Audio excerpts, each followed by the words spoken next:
Ang wind turbine ay may elesi na pinaikot sa kinetic energy ng hangin para makapagbigay ng electrical energy. Daan-daang libong malalaking wind turbine na nagawa sa mga installation sa taon na 2020, at tinatawag itong wind farm.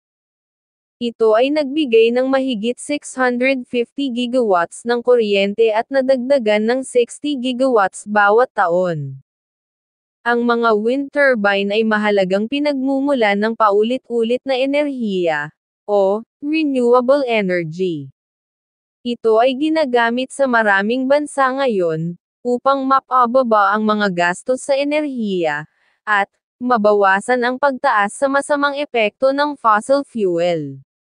May mga maliliit na wind turbine na ginagamit para sa mga maliliit na application, gaya ng pag-charge ng battery at mga remote na device.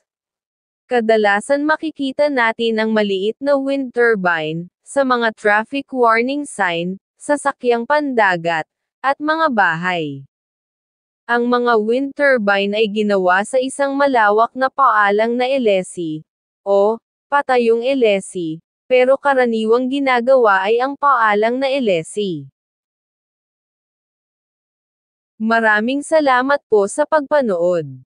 Huwag kalimutan mag-subscribe, like, share, at follow sa aking channel. Violeta Informative Entertainment.